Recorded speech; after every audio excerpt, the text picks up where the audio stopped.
marcado de mensaje. ¿Quién es ese representante del grupo?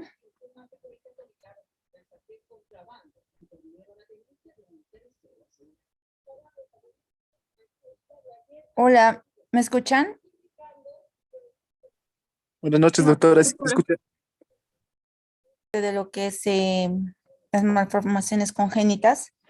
Como ya en el anterior clase les había dicho que vamos a ir por fases, ¿no? Entonces, en esta oportunidad vamos a revisar lo que son las malformaciones de la cara. Vamos a revisar todos los que están en relación prácticamente a síndromes.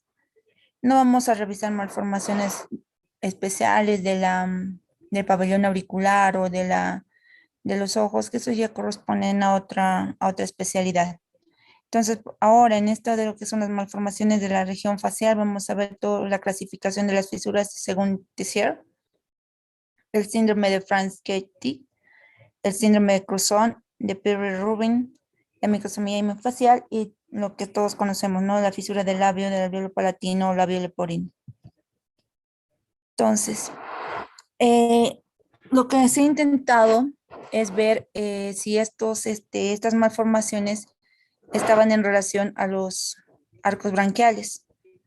Entonces se ha visto que entre el primer y el segundo arco branquial se han visto disostosis asociadas a alteraciones de la mandíbula. Entre estos están los síndromes de Richard-Collins, el de Franceschi y otras microsomías hemifaciales que las vamos a ver posteriormente. Solo esto es un panorama, ¿ya?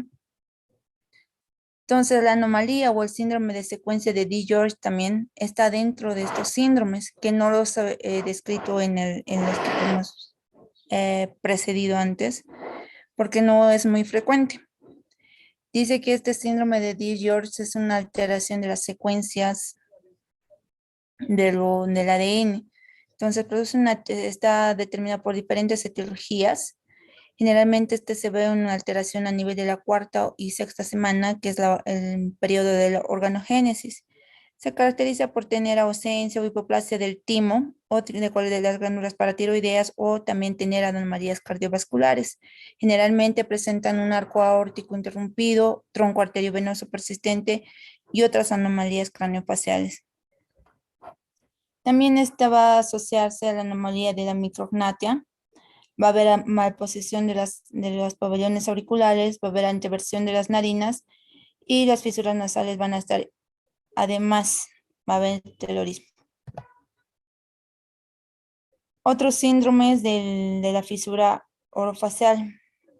Han tratado de dividir estos síndromes de acuerdo o a relación de lo que es el agujero nasopalatino. Entonces, las primarias son aquellas que van a estar por delante del agujero nasopalatino y las secundarias van a ser aquellas que están por detrás del agujero palatino. Estos son los diferentes modos de clasificación. Los de DiGeorge lo he mencionado antes porque no entra dentro de esta clasificación ni dentro de la clasificación de Tessier. Por eso es que solamente se lo describe así como la malformación o el síndrome de DiGeorge. Estas malformaciones orofaciales pueden ser de forma unilateral o de forma bilateral y pueden afectar también a otros tipos u otros órganos que estén en relación a lo que es la región facial. Pueden afectar también a lo que son los músculos del velo del paladar, del tensor del paladar, produciendo alteraciones hasta en la deglución, alteraciones en la fonación, en la audición. Por eso es que se dice que el 95% de los pacientes que tienen alteraciones a nivel orofacial pueden cursar con otitis media, porque hay lesiones a nivel de lo que es la desembocadura del conducto de Eustaquio, a nivel de la nasofaringe, y esto va a producir infecciones constantes de lo que es el conducto auditivo medio. Por lo tanto, se va a ver una repercusión muy marcada en lo que es la fonación.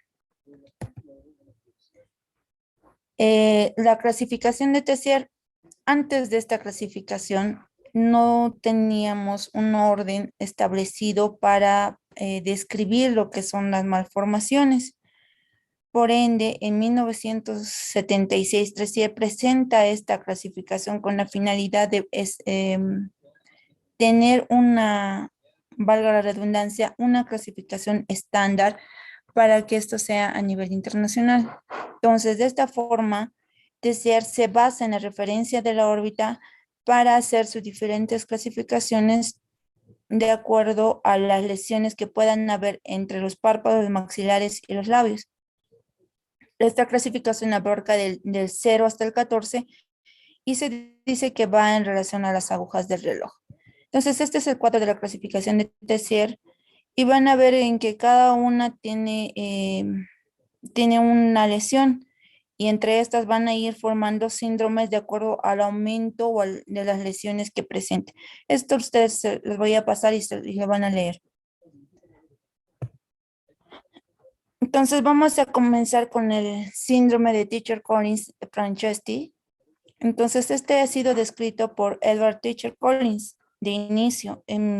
Este es un cirujano oftalmólogo que lo ha descrito en 1900, pero en 1949 Franceschi y de Klein han aumentado ciertas características para luego nombrarlo como una disostosis mandibulofacial. De esta forma se conoce como este síndrome a una alteración genética que se caracteriza por una malformación craneofacial con una característica única, que es la ausencia del hueso cigomático. Esta ausencia del hueso cigomático va a impedir que haya un crecimiento adecuado de los huesos del cráneo, del pómulo y de la mandíbula. Se dice que este síndrome va a estar asociado a la mutación de un gen que está en el cromosoma 5, que este puede ser espontáneo, pero con mayor predilección es hereditario.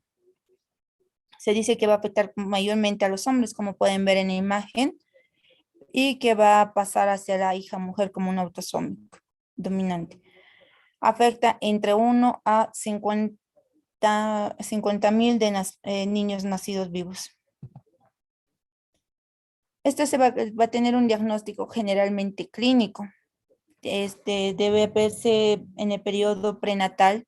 Generalmente se asocia a una ecografía que va a ayudar a revelar los dismorfismos faciales del niño o del neonato, perdón. Puede haber alteraciones o anomalías de los oídos bilaterales que se pueden ver por la ecografía ya. Entonces, también se ha sugerido que en estos pacientes se hagan estudios ya genéticos para ver el riesgo que puede tener antes de nacer.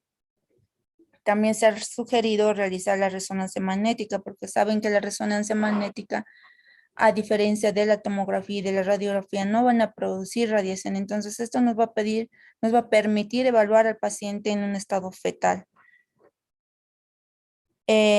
Para realizar un tratamiento en este tipo de pacientes, se debe realizar un manejo multidisciplinario, porque como vamos a ver en las siguientes diapositivas, hay bastantes alteraciones en los distintos órganos de la región facial. Por tanto, este debe ser evaluado por distintas especialidades. Sin embargo, al ser una patología o un síndrome de baja prevalencia y una presentación muy diferente en cada uno de los individuos, se ve un desarrollo muy diferente en el manejo o en guías. O sea, no se ha establecido una guía adecuada para decir cómo se va a manejar cada uno de ellos. En este contexto, entonces, solo se intenta primero evaluar la vía aérea de los niños y tratar de mantener la alimentación de los mismos. En el periodo neonatal y en la infancia, los niños con Teacher Collins tienen la tendencia a perder peso. No pueden ganar peso porque no pueden comer y tienen dificultad por la obstrucción de la vía aérea superior, porque al no haber mandíbula a veces tienen dificultad para la lengua cae atrás y se obstruye la vía aérea. Entonces, en el tratamiento que se usa para estos pacientes, se debe utilizar la distracción mandibular. Se debe utilizar una traqueostomía para proteger la vía aérea superior. Como había mencionado, estos pacientes tienen que tener un seguimiento multidisciplinario por oftalmología, otorrinolaringología y audiología. Generalmente dicen que el tratamiento se puede iniciar entre los 0 a 36 meses, porque si el paciente tiene una alteración de la vía aérea superior y no puede respirar al nacer, entonces se tendrá que realizar una traqueostomía de emergencia y esta se inicia el día 0 del nacimiento. Por ello se dice que inicia entre el 0 hasta los 36 meses de edad en los niños. Pero hay una segunda etapa en la que ya se debe evaluar al paciente de forma más adecuada y ver las secuelas que ha dejado este síndrome. Entonces, entre los 3 y 12 años se sugiere, ojo, que esta no es una guía ya establecida, un protocolo o algo que se debe hacer de forma estricta, se sugiere que se realice una ortodoncia para mejorar la mordida de la mordida y mejorar la función dental de estos. También se tiene que hacer la reparación de los párpados, del paladar, del labio hendido y tratar de corregir la región cigomática y ver la parte de otorrinolaringología, ¿no? Ver la parte de la otoplastía. De ser necesario en este tiempo, también los pacientes pueden ser reintervenidos para corregir cada uno de estos defectos de haber complicaciones. Como ustedes saben, un niño crece, entonces si ustedes han hecho una ortodoncia, bueno, en todo caso esto se hace un manejo conjunto, ¿no? Si se ha hecho una ortodoncia ya ha corregido y luego conforme va creciendo van incrementándose el número de dientes, van moviendo, entonces esto tiene que ser de forma permanente. Por eso dice que después dentro de los 2 años se puede seguir haciendo manejos o cirugías repetitivas y correctivas para mejorar el estado del niño. Entre los 13 a los 18 años, cuando el niño ya haya concluido su etapa de crecimiento, se sugiere la cirugía ortognática. Como ustedes saben, la cirugía ortognática significa que se fracturan los huesos para corregir tanto la mordida y ver y corregir la parte estética de la región facial. Se dicen que entre todo el tiempo el niño debe contar con un apoyo psicológico por las secuelas que puede dejar en un niño. Los pronósticos van a depender del grado de complejidad que tengan estos defectos. Cuanto mayor defecto sea, el pronóstico es peor. Cuando este afecta mayormente la vía aérea superior y la vía digestiva, entonces el pronóstico va a ser peor. Se dice que no tiene alteración en la parte neurológica, por eso que los niños no tienen un desarrollo neurológico normal. Otro de los síndromes descritos en 1912 es el síndrome de Cruzón. Esta es una alteración genética que se presenta por lesiones ya producidas o asociadas, perdón, a las craneosinostosis, porque hay un cierre prematuro de la sutura frontal, de la sutura esfenoidal y una sincondrosis del esfenoetmoidal. Entonces, esto va a limitar el crecimiento del cerebro. Por ende, estos síndromes, además de tener alteraciones faciales, va a tener alteraciones del cráneo. Entonces, se van a asociar a un incremento de la presión intracraneana. Va a haber exoftalmos, una nariz en pico del oro, labios superiores cortos, mordida cruzada, paladar de estrecho, son los más frecuentes. Además, puede haber un labio y un paladar fisurado que va a ser menos frecuentes. Es autosómico dominante, está en relación al gen FGFR2 en un cromosoma 10 con corto 26, con solelo corto 26, se relacionan a la apoptosis, tienen un cierre prematuro de las suturas, como habíamos mencionado ya. Se ven afectados los osteoblastos en esta situación. Ustedes saben que los osteoblastos generan el crecimiento de los huesos, entonces se ven afectados y también algunos pueden cursar con acantosis nigricans. Su diagnóstico tiene que ser clínico y genético, porque como habíamos mencionado, tienen bastante alteración genética, lo cual va a ser permisible en la parte de estudios genéticos. También dicen y reportan que están asociados a otros síndromes como el de Lapar y el fenotipo de Jackson-Weiss. Entonces, el síndrome de Cruzón, como habíamos mencionado, tiene el cierre de la sutura coronal temprana. Va a haber hipoplasia de la bóveda craneana. Esto generalmente se presenta entre la 7ª semana de la fecundación. En ese tiempo es donde más se ve ya el mal desarrollo de estos niños. Se dice que afecta entre 4.8% de los casos de las craneosinostosis, o sea, asociado a las craniosynostosis hay un 4%. Y se presenta entre de 65,000 niños, uno nace con este síndrome. Pueden ser generalmente esporádicos entre 30 a 60%. Por la parte de heredado va a ser entre 10 a 14%. Su clínica se va a asociar a alteraciones de la agudeza visual. Esta va a estar disminuida por compresión del nervio en un 40%. Como al haber esto, va a haber 20% de los pacientes presentan una atrofia del nervio óptico. Habíamos mencionado que al haber estrechez o cierre de la sutura coronal, va a haber hipertensión endocraniana en 68,6% de los casos. Algunos de estos pacientes pueden cursar con hidrocefalia en un 30%, y como hay lesión o hay disminución de la bóveda craneana, entonces estos niños siempre tienen alteraciones del coeficiente intelectual. Se presenta con mayor frecuencia no tiene relación en lo que es la raza ni el sexo. ¿Cómo va a ser el tratamiento? O sea, algunos recomiendan que el tratamiento igual sea temprano, entre los 3 a 6 meses. Debe ser multidisciplinario al igual que los otros, dependiendo de las lesiones que tenga.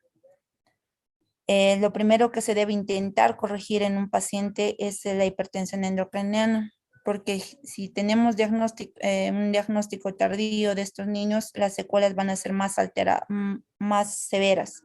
Entonces, si nuestro diagnóstico es tardío, va a haber la hipertensión como tal, va a haber alteraciones en la visión y la audición. Como habíamos mencionado, el tratamiento quirúrgico dependerá de las lesiones que tenga.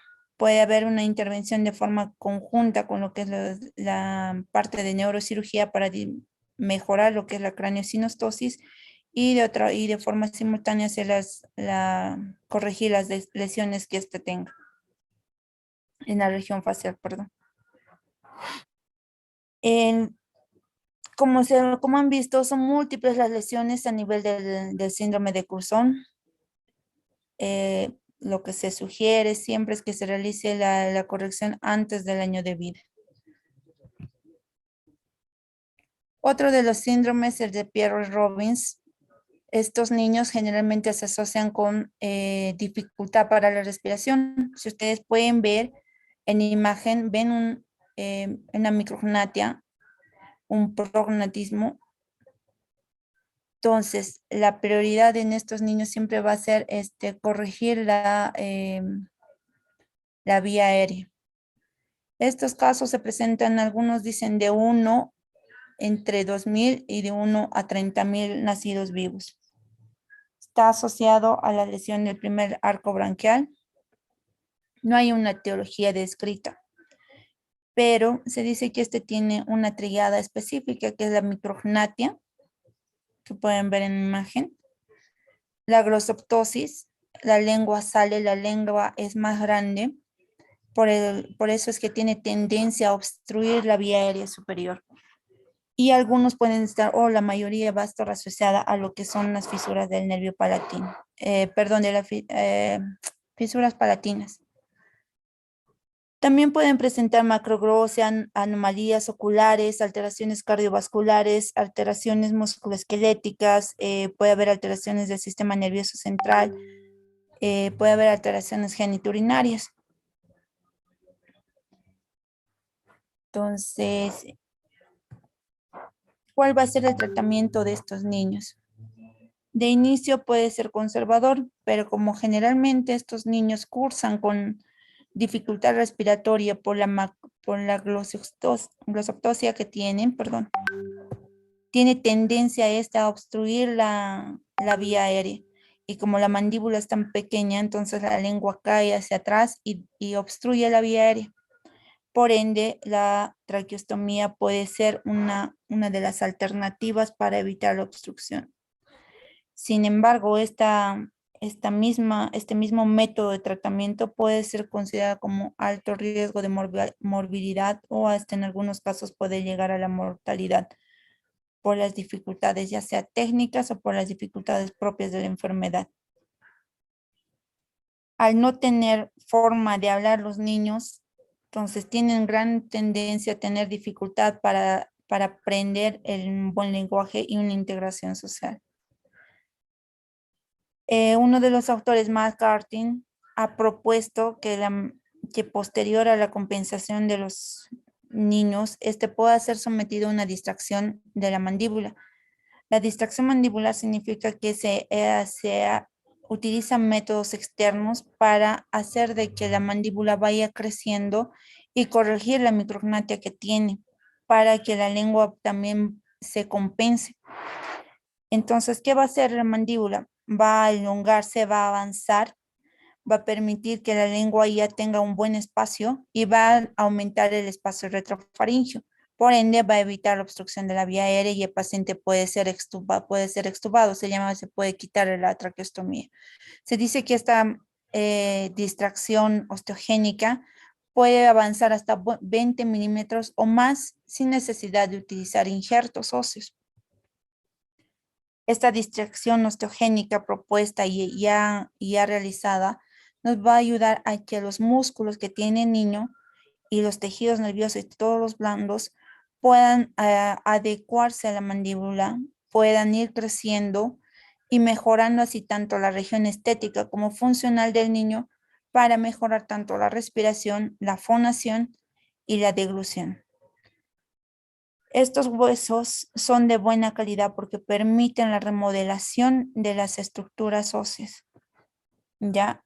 Lo que generalmente se dice es que se debe evitar que estas incisiones que se hacen en los huesos se realicen lejos de la raíz dental para no lesionar tanto el nervio dentario, el nervio lingual u otros que estén cercanos.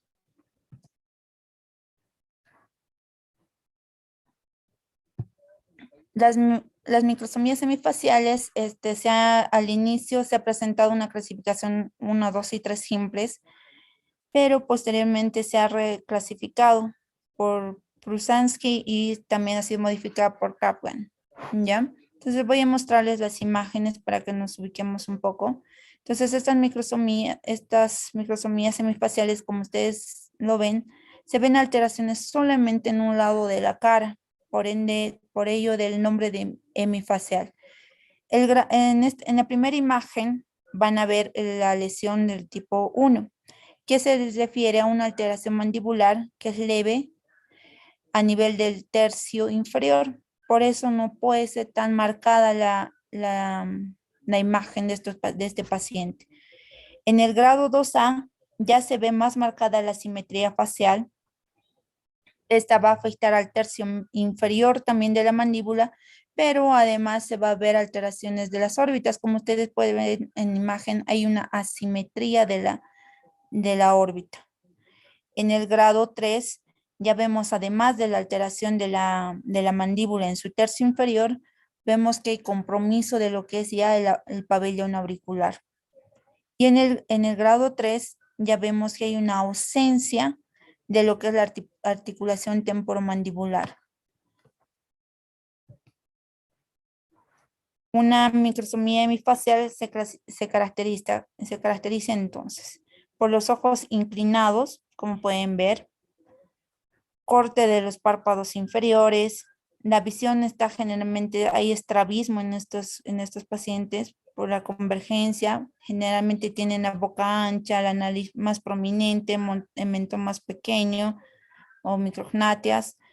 Tienen una mandíbula, si tienen parte de la mandíbula, estas tiende a ser más angulada. No hay pómulos. Hay malformaciones en las orejas, como han podido ver. Hay alteraciones en la implantación de las patillas.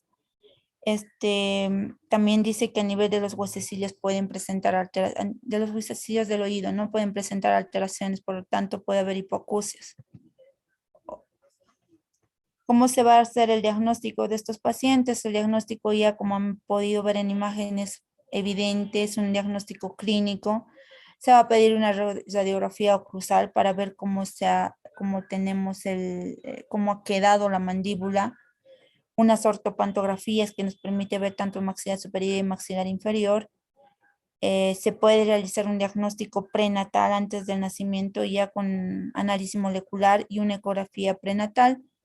Y en algunos casos en el post se puede, ya cuando el niño es grande, se va a realizar una tomografía computarizada con 3D para permitir la planificación del tratamiento. Algunos sugieren realizar estudios genéticos para ver las lesiones, ¿no?, que se tenga a nivel genético. Al igual que las otras lesiones, este siempre igual va a ser de un trabajo multidisciplinario. Va a depender la severidad de acuerdo a todas las lesiones que pueda tener. Puede ser un grado 1, como un grado 3 o como la microscopía que hemos visto en las imágenes más severas. La cirugía ortognática, la cirugía plástica va a ayudar bastante a mejorar la funcionalidad y la simetría facial de los pacientes. Al tener esta mejoría, nosotros vamos a poder ver que el niño va a tener mejor tejido, tanto en la parte de la mandíbula como en el tejido blando. Podemos utilizar o crear una nueva articulación temporomandibular para corregir el problema de la ausencia de mandíbula. También tenemos que establecer conductas que nos permitan mejorar la oclusión dental de los niños. Debemos tratar de mantener la oclusión en la parte de la horizontalización, a eso se refiere, de que los dientes deben cortar adecuadamente y permitir que la boca se pueda abrir y tener una apertura bien limitada, ¿no? Porque si no tenemos articulación temporomandibular, la boca se puede abrir de forma involuntaria, se cae, entonces esto altera totalmente la funcionalidad de la boca. Vamos a pasar a una de las patologías más frecuentes, más conocidas en lo que son las malformaciones. Se dice que este corresponde al segundo malformación congénita más conocida en el cuerpo, ¿no? Esto se debe a alteraciones de los dos procesos, del cierre de los dos procesos palatinos. No se unen adecuadamente en la línea media y van a provocar lo que se conoce como la fisura palatina. Ya hay una clasificación que luego lo vamos a ver, con lo cual se va a determinar el grado y la severidad del mismo. Esto se genera dentro de la cuarta y la décima segunda semana de gestación durante la organogénesis. Si ustedes han prestado atención a todo esto, generalmente el tiempo de la organogénesis es muy vital para el niño, es el tiempo en el que se produce todo este tipo de malformaciones cuando las madres tienen ciertos hábitos malos. Esta malformación, como ustedes pueden ver, va a afectar tanto a la vía respiratoria y a la cavidad oral, y por ende va a afectar a la deglución y a la fonación, además de ser una alteración bastante compleja en la parte estética. Ustedes han debido ver niños o jóvenes ya que han quedado con las secuelas del labio leporino, lo cual los restringe mucho socialmente. Entonces es importante tener un buen diagnóstico, un buen seguimiento y un tratamiento adecuado para estos niños. Entonces se dice que entre 2/3 de todos estos pacientes de la fisura del labio palatino tienen la fisura del paladar y del labio como tal. Después sí se siguen las que son solamente del paladar y las que son solamente del labio.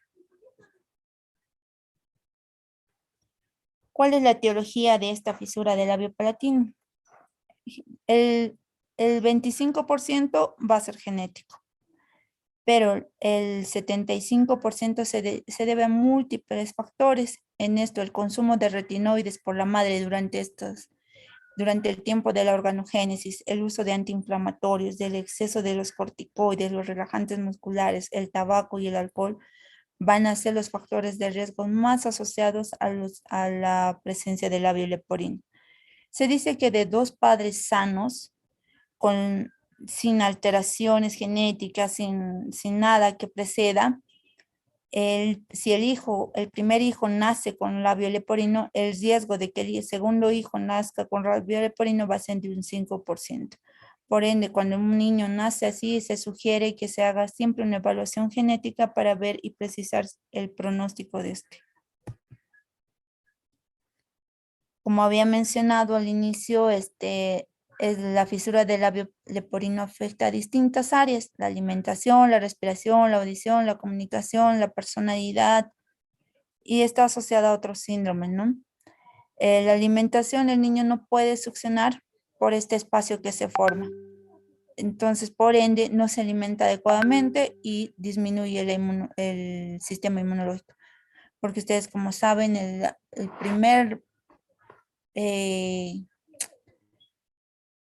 primer alimento, que es la leche, nos permite mejorar nuestro sistema inmunológico, bueno, saben que la inmunoglobulina A está en la leche, ¿no? Eso nos permite mejorar el sistema. Entonces, la respiración se va a ver igual alterada. Chicos, se va a cortar el Zoom. Voy a enviar otro link, ¿eh?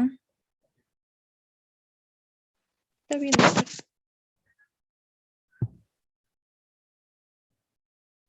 Doctora, ya le he agregado también al grupo de Telegram.